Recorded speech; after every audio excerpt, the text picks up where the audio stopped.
بسم اللہ الرحمن الرحیم۔ السلام علیکم دوستو، شیخ محمد شعراوی مصر کے بڑے عالم تھے۔ ایک بار جب سنہری جالیوں کو چومنے آگے بڑھے، وہاں موجود شرطا کہنے لگا، شیخ آپ اتنے بڑے عالم ہو کر یہ بدعت کر رہے ہیں، آپ ایک پتھر کو کیسے چوم سکتے ہیں جبکہ علم والے ہیں؟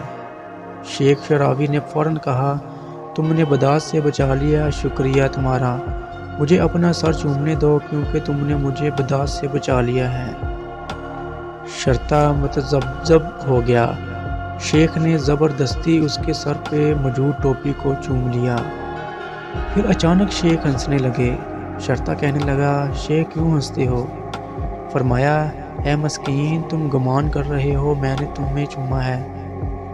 شرطا کہنے لگا، شیخ آپ علامہ مفتی ہو کر یہاں حرم پاک میں مذاق کر رہے ہیں، یعنی آپ نے میرا سر ہی تو چوما ہے۔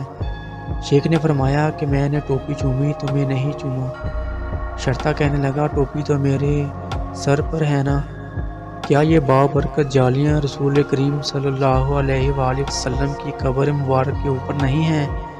یعنی جیسے تمہارے سر پہ موجود ٹوپی کو چومنا تمہیں چومنا ہے، ویسے ہی ان جالیوں کو چومنا رسول پاک صلی اللہ علیہ وآلہ وسلم کو چومنا ہے۔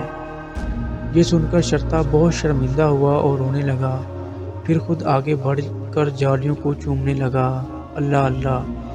کسی پہ عشق کا دروازہ لمحوں میں کھل جاتا ہے اور کسی پہ ساری زندگی نہیں کھلتا۔ اللہ تعالیٰ آخرت تک ہم پر عشق جناب محمد صلی اللہ علیہ وآلہ وسلم کا دروازہ کھولے رکھے اور کبھی بند نہ فرمائے، آمین۔ اللہ حافظ۔